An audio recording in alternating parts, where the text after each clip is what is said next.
Cela fait maintenant plus d'une semaine que j'ai entamé un protocole en mangeant sans sucre, sans lait et sans gluten pour réduire l'inflammation de mon psoriasis que j'ai depuis une dizaine d'années. Bonjour et merci de m'accorder de votre précieux temps. Ça fait donc un peu plus de 7 jours que je suis un protocole tiré du livre The Auto-Immune Fix.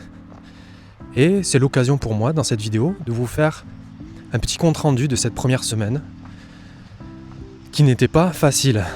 Alors on va commencer par le contexte. Le contexte il est simple. J'ai du psoriasis sur le cuir chevelu depuis 10 ans et j'ai subi une crise depuis juin 2025, donc ça fait déjà quelques mois et c'est très difficile. Le psoriasis ne se résorbe pas. Il ne se résorbe pas, les croûtes restent.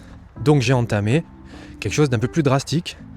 Je vous mettrai la vidéo en lien maintenant pour que vous puissiez en savoir plus sur ce protocole, The Auto-Immune Fix. Je vous mettrai aussi le lien du livre en description. Comme ça, vous pourrez découvrir plus en détail de quoi il s'agit. Mais en résumé, dans ce protocole, vous enlevez, on va dire, tous les ingrédients à risque, en particulier les ingrédients avec du gluten, le lait et tous les aliments avec du sucre industriel.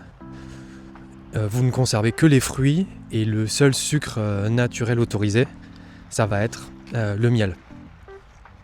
Alors j'en profite pour m'excuser par avance du cadrage et peut-être même des mouvements. J'ai oublié mon stabilisateur, donc je fais ça à la main. Peut-être que je vais peut-être me poser à un moment donné pour quand même faire en sorte que l'image soit un peu plus stabilisée.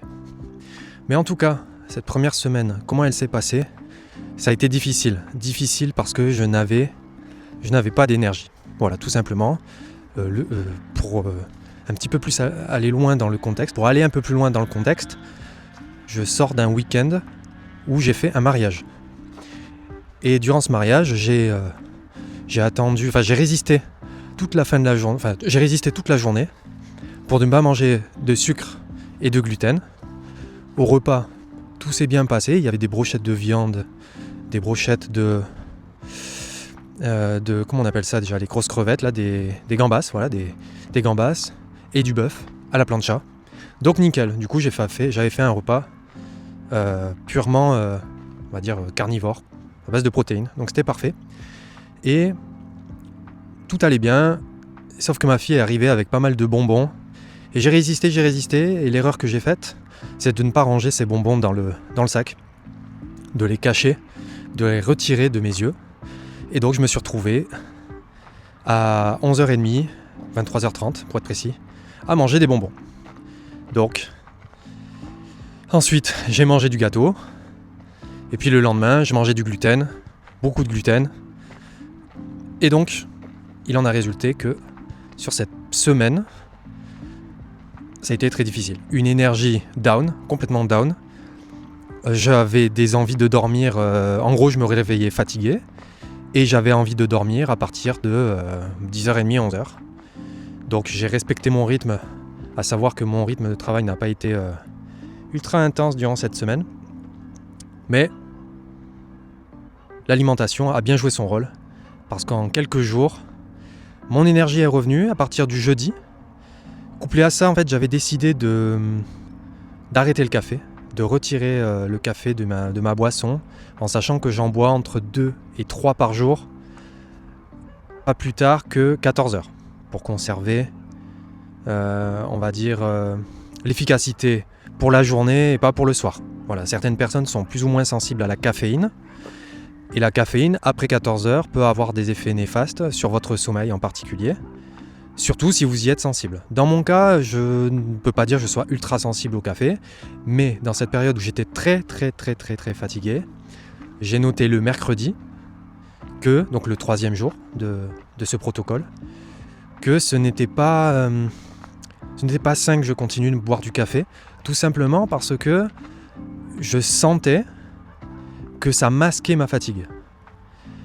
Et quand au 3e café, vous sentez que vous êtes toujours fatigué et que vous avez envie de boire un 4e café pour justement vous redonner un coup de pompe, alors c'est plutôt conseillé de ralentir la consommation. En tout cas, moi, c'est ce que j'ai fait pour laisser à mon corps et aussi aux glandes surrénaliennes qui sont responsables de la gestion du stress en particulier, de fonctionner normalement, en gros de ne pas les sursolliciter et de laisser le système nerveux se réguler petit à petit.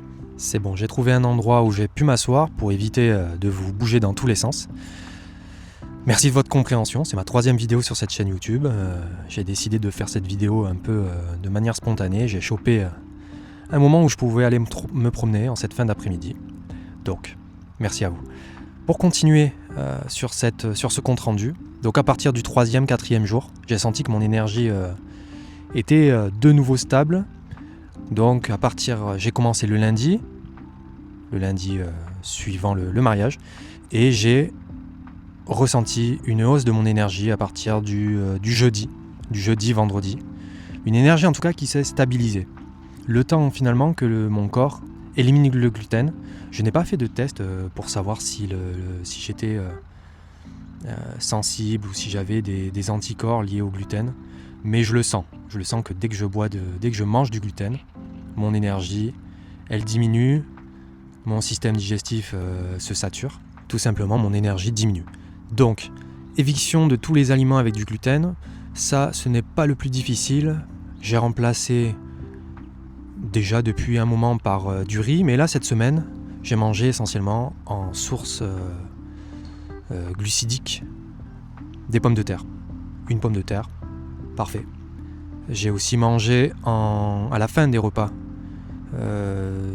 une banane, mais là aussi je sentais qu'à la fin du repas, après avoir mangé cette banane, coup de pompe. En protéines, je me suis concentré sur le maquereau et les œufs. Et en légumes, carottes, brocolis, chou-fleur, salade, bref. Des choses très simples, hein. Je me concentre que sur des aliments non transformés, des produits organiques. C'est vraiment le plus simple parce que quand on commence à chercher est-ce qu'il y a du sucre, du gluten ou du lait dans des aliments transformés, bah là c'est sac de nœuds. Donc le plus simple c'est de se concentrer sur des aliments non transformés, et donc il n'y a plus qu'à choisir et à faire des assemblages. Donc dans mon cas, c'est très simple. Dans mon assiette, elle se compose d'une pomme de terre, la moitié de légumes, une source de protéines, donc œufs ou maquereau, et 2 cuillères d'huile d'olive, sel, poivre, non pas de poivre noir, parce que dans le protocole, dans la phase 1 et dans la phase 2, de toute façon, le poivre noir en particulier est évincé. Et puis dessert, pommes, bananes avec saupoudrées de poudre de cacao. Et donc cette première semaine prend fin. Et écoutez, on est en route pour la 2e semaine de cette phase 1.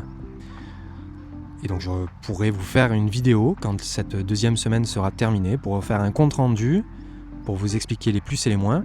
Donc merci beaucoup de m'avoir regardé. Si vous avez des questions sur ce protocole, mettez-les moi en commentaire. Et puis voilà, on se dit à la prochaine vidéo.